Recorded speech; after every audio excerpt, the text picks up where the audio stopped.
Hey there, welcome in to another edition of the UP Power Podcast. Kevin McNulty and Keegan Cooper. Kevin McNulty, fresh off the tarmac, been back in Marquette for about 12 hours or so. Out in San Francisco for the Lions.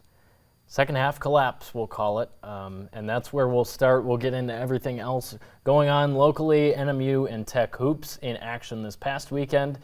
They're back on the ice this coming weekend, so full-on rivalry season for those four programs. And, man, the Lions, let's start there. Out in San Francisco, 31 for Detroit, 34 San Francisco. You probably know by now, a 17-point lead at halftime. The Lions led 24-7. It all crumbled away for Dan Campbell and Detroit. And the 49ers are going on to take on the Kansas City Chiefs in Super Bowl 58 in Las Vegas. Keegan, your impressions being here in the UP where people were really excited for the possibility of going to Vegas, especially after 30 minutes of football. It seemed inevitable that it was going to happen, and then the second half happened out there in Santa Clara. I mean, what did it feel like back here in Michigan? I think it was almost a shock. You go up 24-7. And you're kind of in the driver's seat. The first beginning of the game, you score, and you're like, oh, well, okay, we came to play. And I think maybe Detroit was like, okay, we got this in the driver's seat. I tweeted it out. It was back-to-back drives to start the game. Lions scored a touchdown. It was similar to that Los Angeles game. They did the same thing in the first quarter. Offense was humming, and it was really the entire first half. The offense was humming. You knew they had to keep scoring. Yep. To win this ball game because their defense has been spotty throughout the year, and you knew they were vulnerable, and they certainly were in the second half. Offense didn't keep scoring, and now we have the final result, you know? Yeah, offense didn't keep scoring, and the San Francisco 49ers, you can never count a team out in the NFL, especially in the playoffs, especially in the NFC Championship. Brock Purdy, Christian McCaffrey, those guys, they did what they needed to do in the second half. Some questionable things. People were upset about the fourth down calls by Dan Campbell. Mm-hmm. Dan Campbell has been a fourth down man. He went for it all regular season. He went for it the year before. He's done that. That's kind of become his thing. They like to be aggressive. The Lions like to be aggressive on fourth down. So maybe you kick the field goals and you get points. Maybe you don't. I think two of those fourth downs, Kevin, very catchable balls, probably balls that need to be caught, could have changed the outcome of the game. Campbell lived by the sword, died by the sword. Yep. That was certainly true on Sunday night. And, yeah, we can get into that a little bit. Talking to the players in the locker room afterwards, obviously pretty distraught, whether it was a rookie in Sam Laporta or a 10-year vet like Taylor Decker. They were kind of in shock, too, that they had that game and they let it slip away. As for the fourth down decisions, here's where I'm at on it, and everyone has given their opinions on what Dan Campbell did and what he didn't do. Going forward on fourth down is just what he does, and the players blamed it on execution, and I would blame it on that too, because Josh Reynolds, on that first one, they went for it. It was 24-10. If they kicked the field goal, 45-plus yarder from Michael Badgley, hasn't attempted a 40-plus yard field goal outside all season.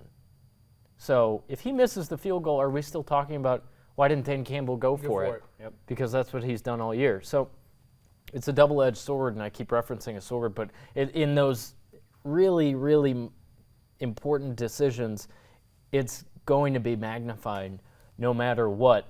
The first one, if they go down, convert that fourth down, Josh Reynolds catches that ball, he certainly should have, then it turns into, it was 24-10 at that point, turns into a 31-10 game. And the 49ers probably don't come back.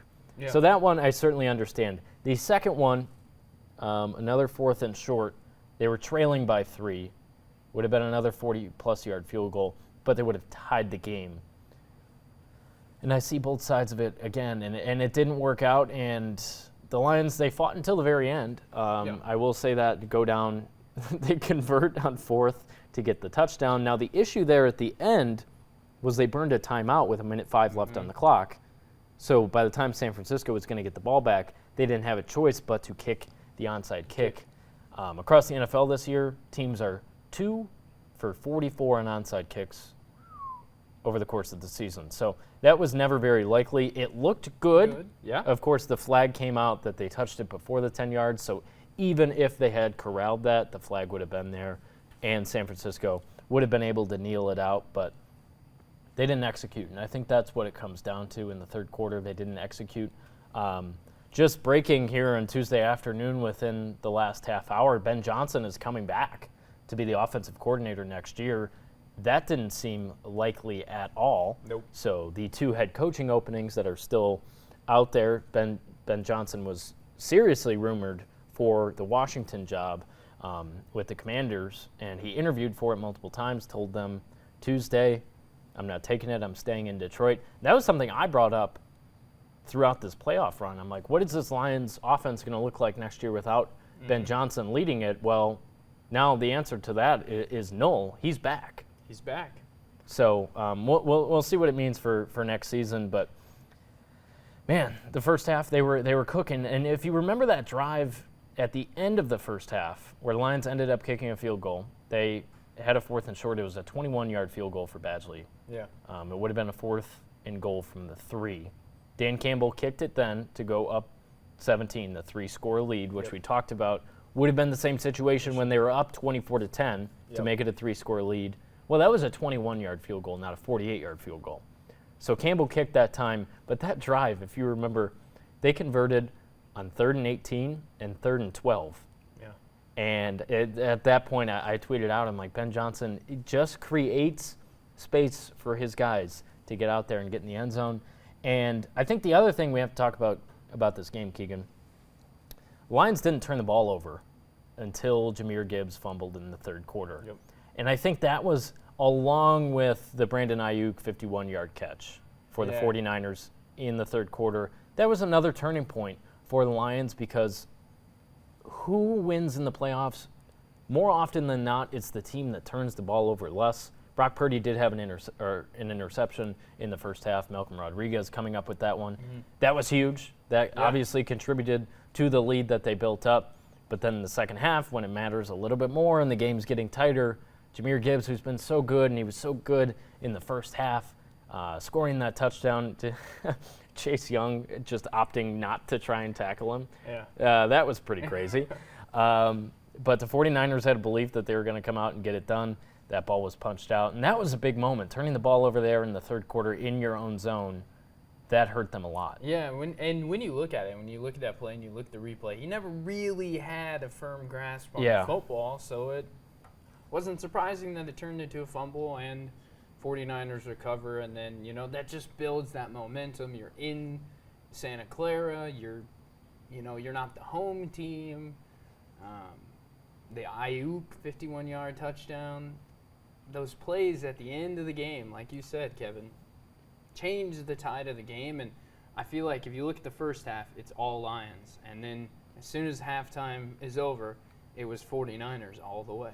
Yeah, it's overstated sometimes when you say it was a tale of two halves, but this game was the A1 example of a tale of two halves, with the Lions going out there in the first half looking totally unbeatable. They were cooking, especially on offense. Brock Purdy, just like he did against Green Bay. I mean, we watched it the week before in that place. The weather was a lot different.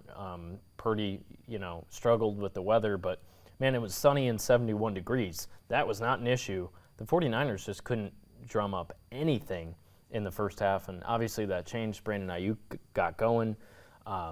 You think about that throw on third down where Juszczyk toe taps and Brock Purdy escaped. Man, if they got to him, put a little bit more pressure, the Lions' defensive front, on him in the second half, we could be talking about a different outcome too, but that's just not what happened. And I think even, when I talked to you after the game from the field, it didn't feel right that the 49ers were out there celebrating just based on where we were a couple hours earlier at halftime. Let's get into some of the post-game comments from whoever it be, Goff or Dan Campbell, who went up to the podium. Goff defended the decisions, which, again, I totally understand. Yeah.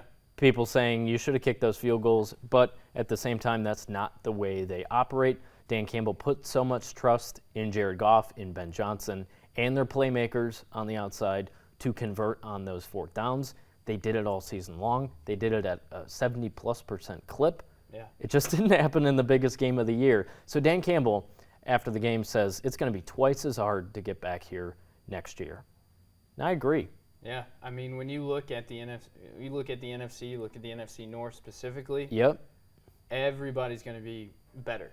Yep. Everybody's going to be better. They're going to add new pieces, and it will be, right? Because it's going to be a tough division next year. Yeah. You think about where the Packers finished. Yep. They were 1-1 against the Lions this year. The game we watched at Ford Field in November on Thanksgiving Day, the Packers had their number. That was another game where the Lions were not good on 4th down. They were 1 for 5. So that was an issue in that game. I don't know if that changed the game. Obviously, in the NFC Championship, if the Lions converted on those 4th downs, they would be heading to Vegas. Yep. I don't know about that game if they were, say, 2 for 5 on 4th down, if they would have won it. But they were 1-1 against the Packers. They were 1-1 against the Bears. They had no business winning that first game against the Bears, but it was a comeback in the 4th quarter. They got it done. And in Chicago, they didn't look like they were ever in that game. The Bears were in charge. So that's going to be an improved team. Minnesota, if they have a healthy quarterback, whether it be Kirk Cousins or someone else, they're a threat because they're a really well-coached team. So I agree with Dan Campbell where, and I hope this isn't the case, this might have been the Lions' year. It might have been the Lions' year, and it's kind of a tough pill to swallow. Right. Because when you think about it, the Lions had everything going in their direction. It was, Detroit versus everybody. I think it was, at the end of it all, when these last 4 teams were in, I think it was America behind Detroit saying, come on, Detroit, do this one time. Now, Detroit fans and Detroit faithful, they are upset about the NFC Championship. But what you did do was, I think, breathe life back into the city of Detroit and breathe life back into Detroit Lions football with the success that they had this season. Oh, absolutely. I mean, imagine when September rolls around and that place is buzzing almost as much as it was in January and September. And that's a great sign for Detroit. And I imagine that to be the case next year when they take the field at Ford Field. Tough pill to swallow. Yeah. For sure. And the Lions have $60 million in cap space for next year. They draft super well. Brad Holmes should win Executive of the Year for what he has done. And I don't expect that to stop. And, say what you will about the decisions Dan Campbell made in the second half of the NFC Championship game. Look at the total body of work and what he was able to do. And we just talked about that, Rick Rhodes, who's very excited that Ben Johnson is staying for next year because the Lions are set up for the future as much as this one hurts, Keegan. It does. They are set up for the future. And I think when you look at any head coach in the NFL or any sport for that matter, they all have their style. They all have the thing that they do. Dan Campbell is a 4th down man. That's what he's going to be. Yeah. You can be and maybe they make an upgrade at the kicker position, so that decision's a little bit easier. If we want to tie the game from 45 yards out, we'll do that next time. Yeah. But the decision was what the decision was. It hurt them, and Detroit is heading home. And, when you say America was behind the Lions, it's certainly true because look at the Super Bowl matchup we have now. It's the 49ers, it's the Chiefs, 2 teams we saw in the Super Bowl 4 years ago.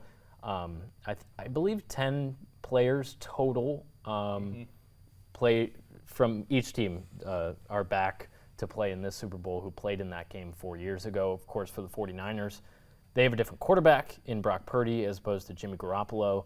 And if you remember in that game, they blew a 10-point lead in the 4th quarter, had a chance to win it, and they were darn close to winning that game. Jimmy G overthrew a ball late in the game that cost San Francisco in that Super Bowl. It should be a fun Super Bowl, but these are teams that we're used to seeing, and I think the country as a whole is kind of like, oh, okay. They're here. Well, yeah, we'll watch Patrick Mahomes probably win another one. He's an underdog right now. The line is 1.5 for the Super Bowl, which is – what's your early thoughts on that? Because I don't think that's appropriate at all. You watching the Chiefs go on the road, beat Buffalo, and beat Baltimore, how do you expect them to lose the Super Bowl? Yeah. And there's a couple points on this. I joke back to it was like before week 1, and Patrick Mahomes did a press conference, and everyone would ask him, is it a rebuilding year? Is it a rebuilding year? And it looked like it throughout the regular season, but you have Patrick Mahomes, who's the greatest football player of this era. Yeah. And the way he is performing in the postseason, he's 28 years old. If he keeps playing as long as Brady did, he will certainly have a case for the GOAT, because what we've seen him do, and if he wins the Super Bowl, it's his 3rd Super Bowl before he turns 29 years old. It's pretty crazy to see what he's done, and if the Lions did advance, they would have a mountain to climb. Yeah. I mean, you're looking at, Of course, Lions fans would want them to be in the Super Bowl with the opportunity to bring home the Lombardi Trophy for the first time ever. It would be the first time ever that they're in the Super Bowl. But taking on the Chiefs in Vegas on the biggest stage, they would have the edge anyway. Yeah, they would. And you look at who Patrick Mahomes has with him. I mean, Travis Kelce and Patrick Mahomes are right now in the NFL, I'll say it, my hot take, the best combo of a quarterback tight end that you're going to see. I mean, not only their relationship. It's not a hot take. I was going to hit the Stephen A drop, but it's not a hot take at all, because when you look at what they've done, Travis Kelce on Sunday was unbelievable. People talking throughout the year that he's washed, and he didn't look like the same player throughout the regular season, but the way he's played the past 2 weekends, the Chiefs' first drive, they go down, they ride Kelce all the way to the end zone, and man, he's that guy for Patrick Mahomes. And the big difference about the Chiefs is their offense hasn't quite been the same this year. Of course, you look at their couple games in the playoffs, win over the Dolphins, win at Buffalo, and then at Baltimore. Their offense has been just fine, but their defense is unbelievable. And you have Brock Purdy going in there, who you can't really say has been trustworthy, at least in the first half. No, and I think when you look at that matchup, you look at the Chiefs' defense and you look at Brock Purdy, I think the Chiefs' defense might give him a rude awakening. The Lions did in the first half. They put a lot of pressure on him and did good, but it ended up a little lax in the second half, and he was able to kind of spin out and get away and make some of those tough throws. But I think the Chiefs' defense and Patrick Mahomes and Kansas City as a whole is going in there thinking, hey, we're gonna bring home another Super Bowl. Yep. You've got a quarterback who's been there, quarterback who's won it, a coach who's been there, a coach who has won it, versus quarterback who hasn't been there. Yep. And Andy Reid is now in very exclusive company too, being his 5th Super Bowl appearance. He's 2-2, lost one with the Eagles, lost one with the Chiefs to Brady, and then of course the 2 Chiefs Super Bowls that he has there. So it's a very small list of guys that have been to 5+ Super Bowls. Andy Reid is on it. We'll talk more Super Bowl as it becomes closer. But moral of the story, the Lions aren't in it, and it hurts right now. We'll see what the team can drum up moving forward. But they're obviously in a very good spot. It will be tough to get back, like Dan Campbell said. We'll see what happens next year. So we'll close the book on the Lions' 2023 season. Obviously a historic one, winning 2 playoff games, doubling their total in the playoffs from the past 66 years. That is a remarkable accomplishment, and it was all season. Talking to Amon-Ra in the locker room on Sunday, he was able to acknowledge that while also acknowledging how much the loss to San Francisco hurt. But bring it back here to the UP. Let's talk some high school hoops. We have another UP poll as it is Tuesday, and then we will get into NMU and Tech. Like I mentioned, a lot of rivalry games going on here in the UP last weekend and this coming weekend as well. So in the UP poll this week, not a lot of change in Divisions 1 through 3 for boys. As you'd expect, Iron Mountain is still undefeated, 13-0. They are number 1. Marquette slides up to number 2. They are 10-3. Playing some terrific ball. I'm going to go watch them later take on Westwood. Number 3 is Kingsford. Could easily still be number 2. Not a huge difference. They are 12-2 on the season. Menominee at 10-3. They take on Escanaba tonight. So by the time you're listening to this, you'll probably know the outcome of that one. They are tied for 4th with Jeffers, who are 14-1. So Iron Mountain is what Iron Mountain is. I watched them take down Negaunee last week.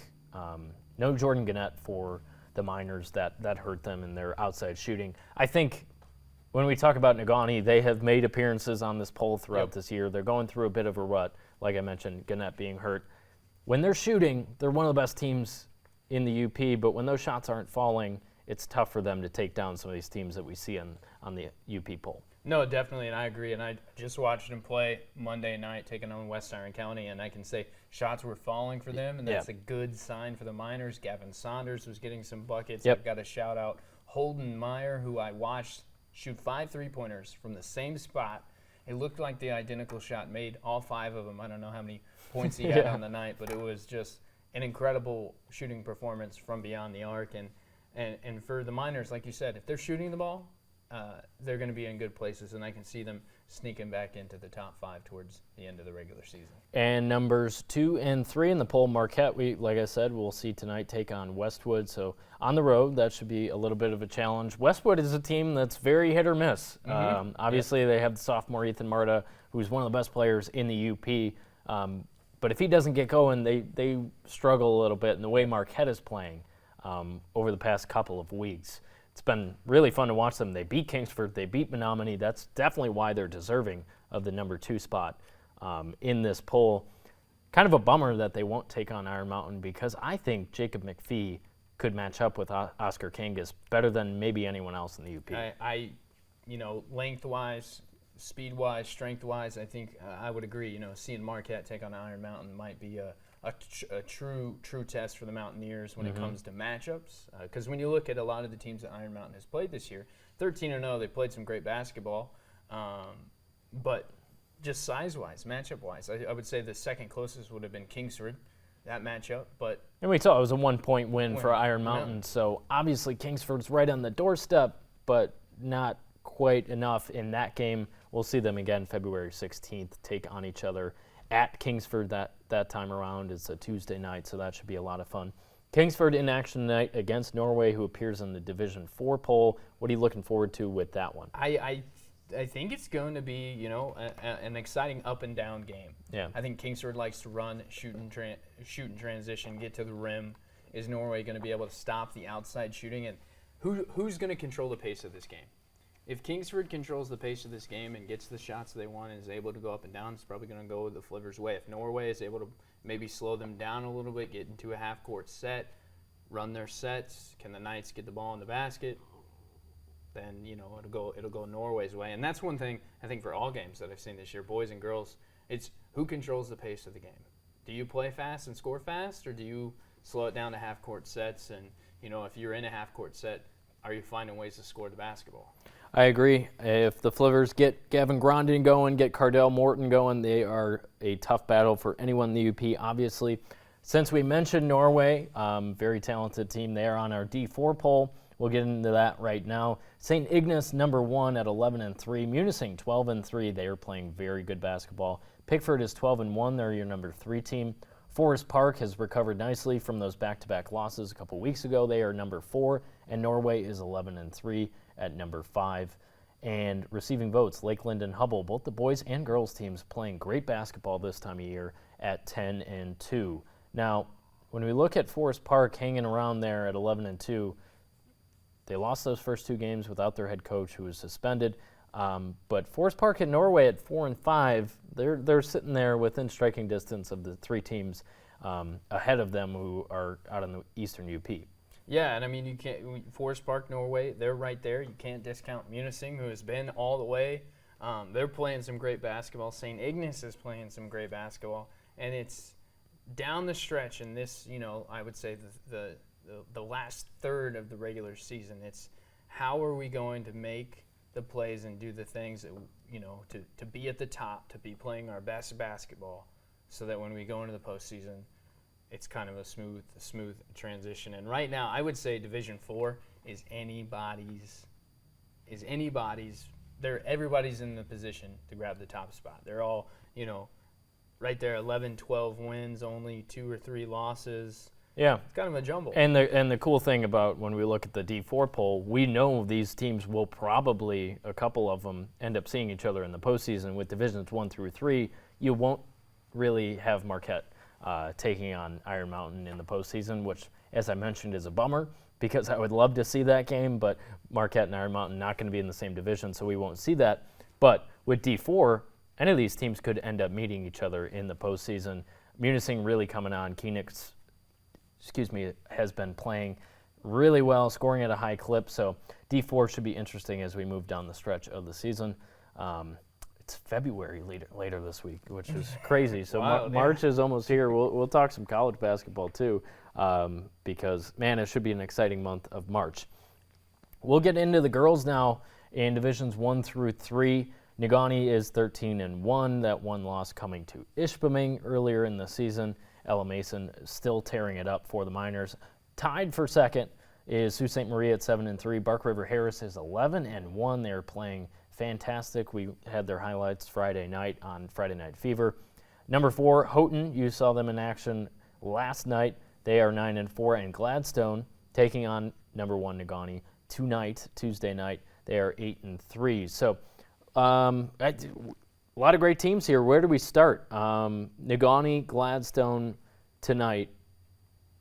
I'll be there. It should be a really good battle. It should be a good battle, and it's, I think, a question of can the Braves limit Ella Mason. You look at Negaunee's one loss in the season against Ishpeming. What did Ishpeming? I can't even talk today. Ishpeming. What did the Hematites do? They limited Ella Mason. She's still going to score, right? She's a phenomenal basketball player. She's still going to find ways to score. But can you limit it? You know, can you stop her from scoring? 20, 25 easy. Can you make her work for 10 to 15 of her points? And then offensively for your team, can Gladstone, find the basket and keep pace with the Miners, because they have other options too, Yeah, and the Braves have gotten better certainly throughout this season. Watching them at Westwood earlier in the season, they didn't look like a top 5 team then, but they certainly are playing that way now with their record being at 8-3. Very solid team. And then Bark River Harris and Houghton in the middle of the pack of this poll. Bark River, another win Friday night that they got, and that was a big one for the Broncos. Yeah, big one for the Broncos. 11-1.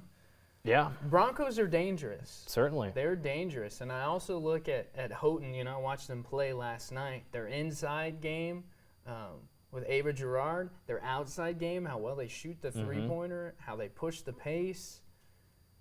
A dangerous team, almost somewhat of a sleeper team here at the bottom of the top 5. Yeah, I mean, they're a team that they have 4 losses on the year. That's the most that we see appearing on this poll. But, like you said, the way they've been playing of late, and Gerard inside, they're a tough team for sure. So, we'll see more of the Gremlins as we move forward here. Let's jump to D4. Ishpeming still at number 1 at 11-0. Lakeland and Hubble also undefeated. They are 13-0. Emily Jokala is really powering the Lakes to a strong season so far. And, man, those two at the top, they are tough teams. And behind them, we have St. Ignace at 10-3. Baraga's 10-3. Obviously, like we talk about with Munising on the boys' side, they have that postseason experience going down to East Lansing last year. And the Munising Mustangs on the girls' side, they are 11-1 and in the number 5 spot. So Ishpeming, only 11 games so far this season.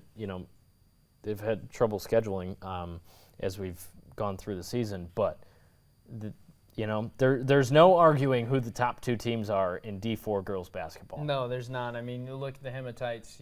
Jenna Mackey, you just recently, a couple weeks back, scored her 1,000th point. Janessa Eagle is, a 15-point player a night. Yeah. Maya Himmer inside, not just offensively, but defensively, getting blocks, getting defensive rebounds, pushing the pace. Maya Himmer running the floor. I watched her the last game that I saw Ishpeming play. Grab a defensive rebound, sprint the floor, post up on the block, catch it, one dribble, and puts it in, right? And that was the whole time she was in, up and down, up and down, up and down. And that's how Ishpeming likes to play. Push the pace. Can they go inside? If they can't go inside, do they have an open shot on a wing? And if not, then they can pull it out and they'll run a set. When you have multiple people on the floor that can score at any time, it is very difficult to stop, because if it's like, oh, we'll cover Maya, well, now Janessa and Jenna are open. Yep. Right? If we cover Jenna, well, Janessa's going to score. If we cover Janessa, well, Jenna's going to score. And they score in a variety of ways, And movement without the ball, I think, is also very key for them, a backdoor cut, or just going through the lane to clear some space for whoever else has the ball. It's kind of amazing to watch them play every night. And Ryan Riegel, too, I mean, it's just, We've been giving a lot of flowers to Ryan Riegel, but he's certainly deserving of it because the Hematites are a very young team. You talk about what Maya Hemmer can do, and she's so aware, her basketball IQ is through the roof. She's just a sophomore. Yeah, she's talented, but she knows exactly where she needs to be every time up and down the floor. So Ishpeming, Lake Linden Hubble with Emily Jokela is another one of those players like Ella Mason where they should be up for, UP Player of the Year, and actually they might end up both winning it, being in different divisions. Yeah. I mean, Jokela is tough for the Lakes and a problem for any of their opponents. Yeah, I mean, I don't give this out lightly, but a walking bucket. If she has the ball in her hands, absolutely, anywhere on the floor, she's going to be able to find a way to score, find somebody who is open. And I think that's key, too, when you look at these players who every night can give you 20, 25, 30 points. They also can find their open teammates, too, which, is that unselfish kind of basketball that I know I love to watch, and I know everybody loves to watch. Find your teammate, but if you can't, you go score. If you score, then maybe you find your teammate.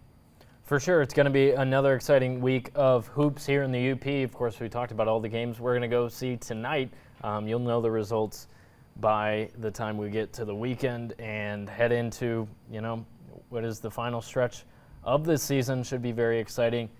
Let's move on to college hoops with what we saw at the Berry on Saturday.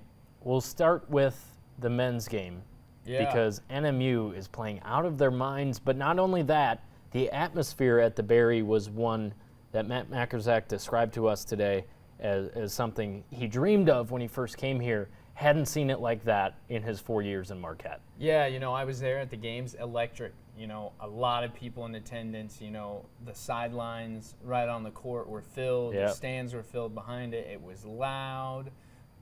The band was there. Just the atmosphere made it feel so much bigger, right? And yes, it was a rivalry game. Yes, you're playing Michigan Tech, but just to have that atmosphere, and Makerzak added that it helped us. It helps the team for sure when it's that heightened emotion, and everybody is here to watch you guys play.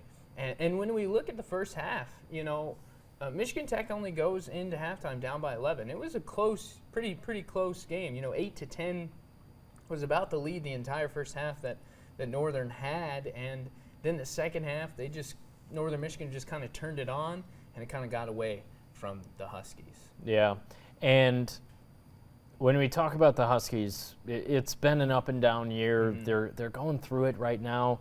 We talked about balance on the offensive end. They had 4 players in double figures. Josh Bittner had that as a goal for them to get more guys besides Marcus Tomaszek and Dan Goretzker on the board, and they did that. Tomaszek led them with 18 points. Goretzker had 10. Dawson Norgard, the forward underneath, has really been coming on. He's one of those young players where if he gets his legs under him in the GLIAC, he could be a problem for a lot of teams. And Pete Calcaterra, another forward, had 10 for the Huskies. So on the offensive end, and you were there and you can speak to this, looked like they figured a lot of things out. Yep. They couldn't stop Max Weisbrod. No, they couldn't stop. I think for Michigan Tech offensively, it's got to be let's attack, let's go inside first. Dawson Norgard, yes, Northern Michigan and Makerzak talked about it. We're going to let those mismatches happen. Yeah. But any time that Dawson Norgard has a mismatch inside, Michigan Tech, feed him the ball and go score, because that's pretty much a guaranteed 2 points. He, of the shots that I saw him take were within 4 to 6 feet. Mm-hmm. They've got to go inside, and if you don't have it inside, maybe kick it back out to your shooters. Goretzker can shoot, Tomaszek can shoot. Find those guys that way first, but I think for Michigan Tech, feed it inside, because Dawson Norgard looked good, and had he not been in foul trouble, and I'll quote Makerzak on this too, he wouldn't want to know how many he would have had, right? Yeah, and you lose by 30, there's no chance it's a moral victory, but like you said, if you get Norgard going underneath, he's drawing doubles, and you're getting mismatches off of switches, that's going to create some problems, and your offense could start to, be more of a well-oiled machine than we've seen all season long. Yeah. Defensively, like I said, Max Weisbrod, 35 points, 10 for 18 from the field, 7 for 12 from deep, and we talked to Matt Makerzak earlier today. And he did this. And he did this because what do you say about a guy that can do that? And really, he's been doing it on a night-to-night basis when he goes out there for the Cats. He was on fire from three-point land, though. He was, and it seemed like every time he had the ball in his hands, it didn't matter where it was on the floor, that if he put it up, it was going to go in. There's one play where there's less than 10 on the shot clock, and he goes to make a move, picks up his dribble, is cut off, turn around, fade away, throws it up, buzzer sounds, and it goes in. And there's, in that instance, even as well as the defense played on that possession, almost getting a shot clock violation, there's nothing you can do when a guy's shooting like that and it's going in. There just isn't, you know. Yeah, just like Makerzak threw up his hands like this. If you're on the opposing bench, you just have to throw up your hands like this sometimes because he's playing like an All-American right now. He was a GLIAC Freshman of the Year, so we knew going into this season he was an impact player for the Cats. You know, playing without Max Borkland, huge shoes to fill for Dylan Keel, Max Weisbrod, and the rest of the Cats. But, man, have they been filling his shoes. Kind of filling the shoes, yeah. And Carson Smith goes off for 23 points. The Cats are playing without Brian Parzik. They will be playing without him at Ferris State and Lake State this weekend, and it didn't seem to matter. No, it didn't seem to matter, and it was what I love about Max Weisbrod, and Matt Makerzak said this today when we talked to him, right, that in the beginning of the season, he wasn't their big scoring guy. Right, he was a pass-first guy, pass-first mentality, and then in these big moments down the stretch, some of these big games, when they needed him, he stepped up and he's able to score. And last 5 games, Kevin, 121 points. That's 24.2 points a game. We did the math earlier. I'm not that good. It's just incredible. Also, I think 4 assists, 3 rebounds, 2. He's a great defender. He's in the conversation, if not the best player in the GLIAC. I think it's him and Dylan Keel. They both play on the same team. But, he's one of those guys, and you're going to have a story on him, later this season. He's a team player, and he's a coach's son. His dad's a terrific high school coach in Wisconsin, and he is just that guy. And the reason I posed that question to Makerzak is there were games earlier in the season. Their first conference game, I just pulled it up. They took down Wayne State by 6. It was in the PEEF. It still felt weird. Didn't feel like quite a conference game yet because it was still early December. Max Weisbrod played 33 minutes. He was 0 for 5 from the field for 0 points. And after that game, he was fired up, high-fiving all of his teammates. That says so much about a guy that he has the potential to score 35 in a conference game, but on a night where he was 0 for 5, only took 5 shots. First of all, if that happens again this season, there's a big problem with NMU. He should not be taking only 5 shots. But that was the case on December 7th, and he didn't care. Yeah. So it says a lot about a guy. Yeah, when it's not about the points you score or the assists or rebounds or whatever. It's, is my team winning? And they are. I mean, they are. And that's something that you can teach, but you got to hope that it sticks, and it has with Max Weisbrod, and that's what makes him such a good player. Yep. And on Thursday, the biggest game of the GLIAC men's basketball season down at Ferris State, NMU, Ferris, 2 ranked teams going head-to-head, 2 top teams in the conference, 3 games separate them in the standings. That would obviously be a huge, huge game for NMU. And then on the back end of it, they have Lake State in the Sioux. Matt called it a tough place to play. That was a game they should have lost, and I'm saying that because he told us that today. And I would agree, being at that game, it was the Weisbrod buzzer beater on that Thursday night in Marquette. They did not play well, and they didn't lead until they won in the last 5 seconds of the game. So it's a tough weekend for both of the UP teams. Of course, Tech will be at Lake State on Thursday, then down at Ferris on Saturday. We'll see if they split, that's a positive weekend for the Huskies. And I think even if NMU ends up splitting, not the end of the world, but man, would it be huge to get that win over Ferris. Yeah, to get that win over Ferris would just tiebreakers dispelled throughout the conference and going into the NCAA tournament. Yep. So we'll see what happens this weekend for the Wildcats. Unbelievable winning streak they have going. They are undefeated in conference, 9-2, 12 in a row. They haven't lost since November. That's pretty incredible. So we will stay on top of them as we move forward, but we have to get into the women's game. And I wasn't expecting that, for Tech to go on the road, and it's a tough environment in Marquette, obviously rivalry game. Sam Clayton doesn't lose to Northern. Sam Clayton doesn't lose to Northern, and man, did they come out and shoot the ball well. The Huskies shot the ball well from beyond the arc. It was, let's let it Another fly. thing, and we talked about this last week, their offense has not been where we expected it to be all season, but finally on Saturday, the Huskies were shooting lights out. Yeah, they were. I mean, just let it fly. Let it fly. And, talking to Sam Clayton after the game, she said, our offense hasn't always been there. But to have, multiple people scoring and scoring from everywhere on the floor, inside, outside, letting three-pointers fly and just, okay, yeah, that's going in. And, to build that lead, it was tough for Northern Michigan to, cut it down. They cut it to under 10. Yeah. Cut it to under, I think it was 7 was the lowest that the lead got. But for Michigan Tech shooting the ball like that, when you're going up against a team that is shooting the ball like that and it's going in, it's tough to come back from. And you also know when you look at Northern Michigan and the success that they've had this year, Kevin, people have tuned in on McKaylee Kuhn since she was a freshman. Yep. Since she started playing college basketball, right? They knew that she like some high school players we talked about.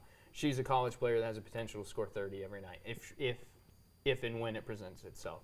J.C. Weisbrod, also a potential player that could score, 20, 25, 30 every night. Teams are queuing in on that. So now it's how do we find good looks for them? And as Coach Casey Thousand said today, when we do find those good looks, they got to be ready to score. Absolutely. And we know Kuhn is, but man, Tech did a really good job, keying in on those two players. Weisbrod, 4 for 11, 10 points. McKaylee Kuhn, 5 for 14, 12 on the night on Saturday. If you're taking on Northern Michigan, you'll take that any day of the week against those two players who, like you said, have the potential to go off on any given night. They took care of business. And when you look at the box score for Tech, it was evenly spread. 4 players in double figures. Sarah Dax had 14, Caitlin Meister 16, Isabella Lenz 13, and Alex Rondorf putting up 10 points, 2 for 7 from the field, but she got to the free throw line. And I think that was something else that Northern didn't really do. They didn't get to the free throw line as much, and they were 72%, 13 for 18. Meanwhile, 15 for 17 on the Husky side, that's 88%. They were money from the free throw line, and when Rondorf got there, that's where she made her money on Saturday. It was just a balanced effort, and Tech got it done. Yeah, Tech got it done, and I think this could be the boost for Michigan Tech women's basketball, seeing how well their offense went up against a team who's, in the top number 3 in the conference, Northern Michigan. Yeah. Number 3 in the conference, so Michigan Tech right there with them. So to see that is probably a relief for head coach Sam Clayton, but also for the team of like, hey, wow, our offense flowed. Let's keep doing this. Let's keep going. For Northern Michigan to bounce back, Lake State, Fair State, 2 teams that they've seen already this season. They know what they're going to go up against. Both tough places to play. They're on the road, but now we've got to get McKaylee, we've got to get JC, we've got to get them open looks and get them going, because if we can get them going and then people are attracted to them, well, now we need, Sarah Newcomer, Kayla Tierney. We need those people to come in and make a couple shots, and then that will, kind of even things out. For sure, and as opposed to on the men's side in the GLIAC, we kind of know Northern, it's a question of whether they can hang on to the number 1 spot, and Thursday is going to decide that. Tech is probably not going to get out of, the bottom 2-3 where they are now, and the rest of the season is more about growth as you go forward with these guys like Tomaszek and Goretzka, who are terrific players and building off of whatever comes out of these next 5 weeks or so. On the flip side, these two teams in the women's side of the GLIAC, Northern's at 6-3, not guaranteed anything. They were Nope. really rolling for a while. They've slowed up a bit, and Tech now is 5-4. Yeah, so right there at the nose of each other, you got Grand Valley and Ferris above them. Yep. At 1-2, and I mean when you look at Northern's losses, so they've lost to Grand Valley, they've lost to Michigan Tech now. Yep. And they've lost to. They have another loss in there. I forget what it is. Another loss. Yeah. It's going to be a battle for those two teams. Michigan Tech, Northern Michigan. Who's going to claim that next spot? And these next 9-10 games that are left matter. They all matter. I mean, every game matters, but these matter when you start to look at the postseason. And it's like, are we going to have?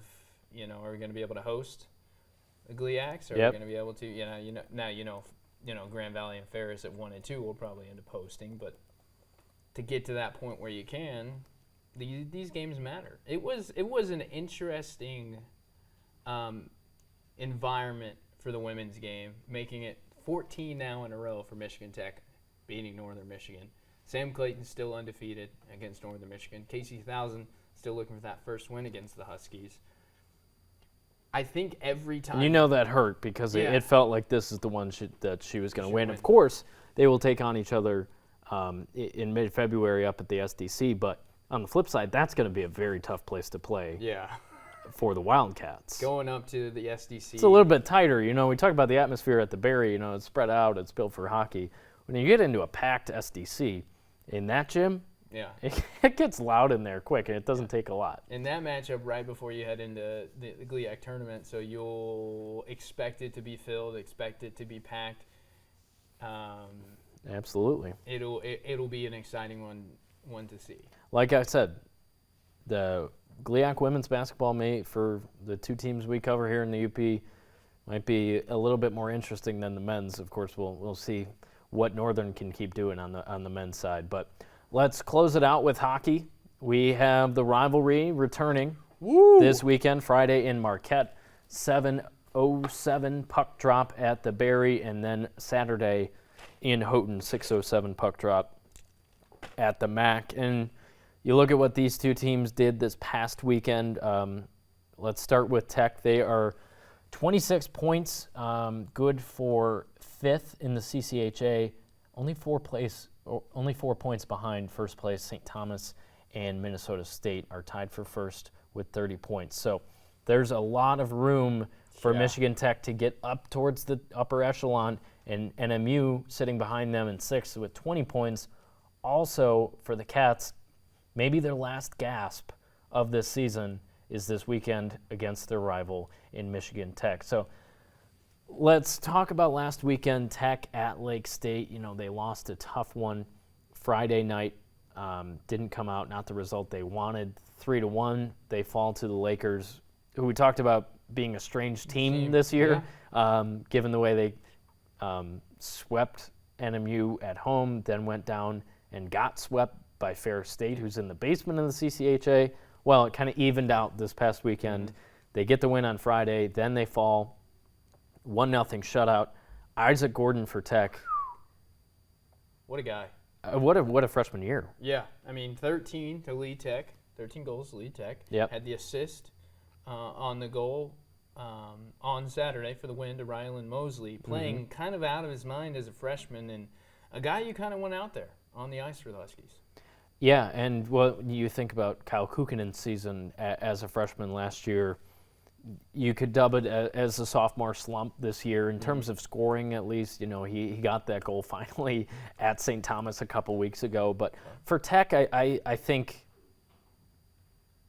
a sweep this weekend would be huge. And I think still the way I feel about the Huskies is they have a lot left more in the tank than what they're showing right now, with Austin Swankler coming out there, and Joe mixed up the lines a little bit this past weekend, but you get Swankler going in the offensive zone, you get Kukinen going as well, and Blake Pietola now with the shutout against Lake State on Saturday, he's playing like the best goaltender in the country, which we both think he is. Yeah, so for the Huskies, there's a lot of ways this could go down the stretch of the season. And I think when you look at both teams this weekend, with I think both teams have four weekends left before.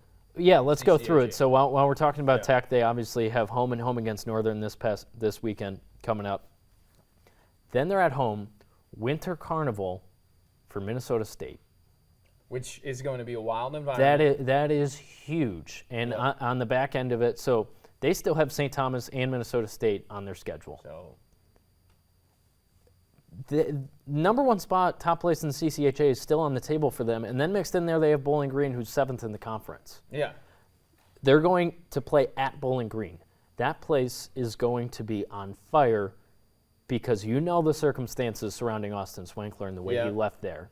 yep, They want to beat Tech more than anything. For this season, that's their Super Bowl yeah. for Bowling that Green. is their Super Bowl, yeah.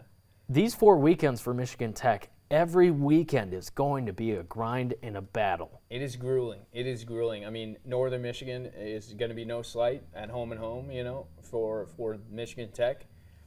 Playing Minnesota at the Winter Carnival weekend. I mean, you're playing a top team in the conference. Yep. Then you get St. Thomas, a top team in the conference. At Then home, At home. Then you get Bowling Green, and you have to go at their there. place, and we know, like I said, Yeah. that's going to be a tough place to play. But everything's in front of them for the Huskies. That's what I'm saying. Yeah. They have the pieces. You too. know, if I'm rooting for them, I'm rooting for them because this team has so much talent. They were picked first in the league to begin the year. They started slow, and they've had some hiccups here and there, even since the big win at the GLI, taking down Michigan State. But, man, the potential for these last 4 weekends of their season is huge. Could be huge. Could be huge. I think they need a sweep this weekend. They need 6 points. They probably split with Minnesota and St. Thomas, and they need the sweep at Bemidji. But a tough place to play. Yeah, absolutely. So we'll see. On the flip side, while Michigan Tech has a big opportunity of stealing some points from the teams ahead of them in the standings, NMU, with the teams they have left, have the teams in Bemidji coming into their place the weekend after the rivalry series. The Beavers, a middle-of-the-pack team in the CCHA. No joke. It's so tight, CCHA. I likened it to the Big Ten the past couple of years in men's basketball, which has been like, okay, you have all these really talented teams, but they're just cannibalizing each other. Yeah. And you can't see who's the best, who's going to come out on top. Big Ten in basketball is a little different. You have Purdue is definitely the top team all the way across the board. But with CCHA, Bemidji, middle of the pack, they could lose to anyone, they could beat anyone. Then they go to Ferris, team that's been the bottom of the conference. Really tough to play there, too. Yeah.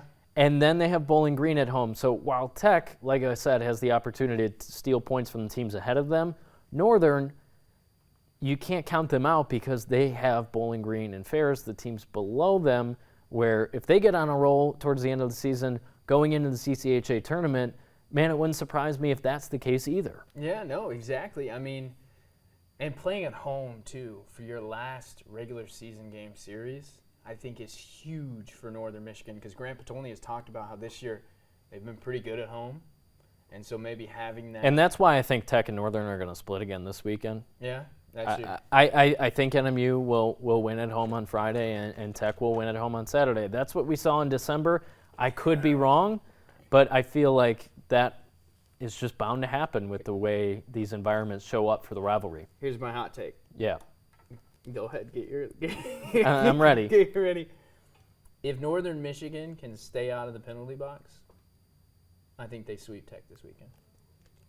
I respectfully disagree with you. Respectfully disagree. I think they can. I think when watching Northern Michigan play this past weekend. Okay.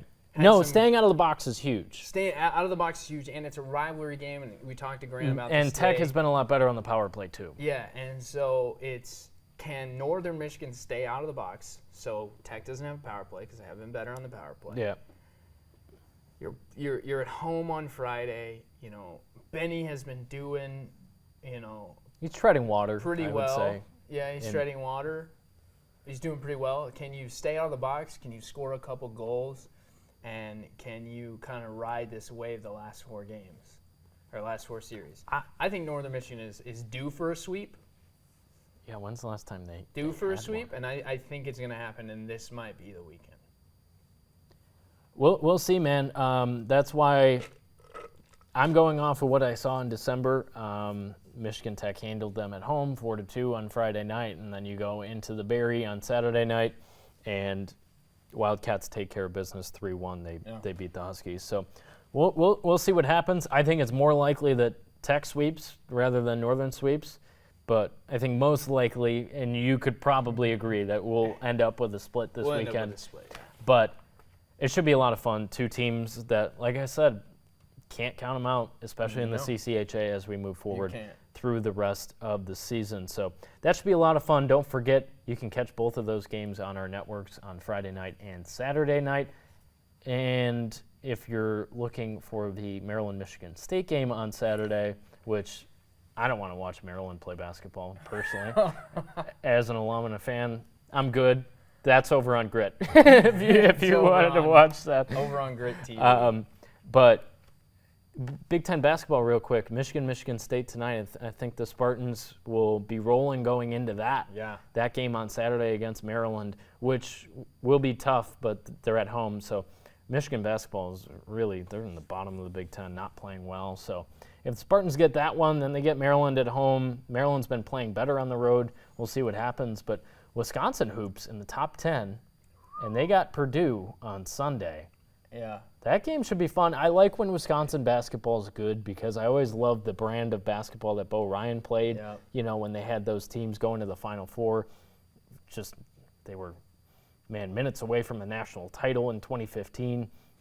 Wisconsin, Purdue, man, that's exciting to have one of those big-time matchups on Sunday. It's a great weekend of college basketball. You got 3 top 10 matchups on Saturday, then follow that one up on Sunday. But I like where the Big Ten is at as opposed to what I mentioned the past couple of years where it's been like, who's good, who's not. Yeah. You really have 4 teams in the Big Ten. You have Wisconsin, you have Purdue, you have Illinois, and you have Northwestern. Yep. I think Northwestern has asserted themselves right in there as one of the top teams in the conference. And Michigan State, if they get into the tournament, it's the same story every darn year. Could be dangerous. Tom Izzo is inevitable. And, man, I thought they were going to go to the Final Four last year, and Kansas State got in the way. That was maybe my favorite game of last year's tournament. But now we're to the point where I'm excited for March, man, when we have Northern Michigan men's basketball on a 12-game winning streak. And, man, of course, the D1 tournament is theater every year. Yeah. It should be tons of fun. I think Purdue, talking about Purdue, Wisconsin. Oh, if you want to respectfully disagree with me, as Stephen A. would say, Yeah. I think Purdue's going to the Final Four. You think they're going to the Final Four? I think this is their Virginia season. So Virginia lost to a 16 seed in 2018 to UMBC, came back, won the national title the next year. Purdue's record against double-digit seeds in the NCAA tournament, I get it. Matt Pater has not been good in those games. I think they have everyone back. Their shooters, Braden Smith and Fletcher Lawyer, are 1 year older. They're both sophomores now, and Zach Edey is, again, I think the best player in college basketball. So that's my hot take. Purdue's going to the Final Four. I'm not going to guarantee a national championship, but it's on the table. It's on the For table. the Boilermakers. Boiler up. That's going to do it for this edition of the UP Power Podcast. We will be back next weekend. Of course, keep a lookout for all the content we have coming your way. This weekend, Friday Night Fever, we'll have Tech Northern hockey and some great high school basketball games. We have great high school basketball games tonight that we will be out covering 4 games. And as we move forward, a lot of hoops, a lot of hockey, and should be fun as we turn the page and forget the NFL. We have a bummer of a Super Bowl because the Lions aren't in it. Darn it. Thanks so much for watching/listening.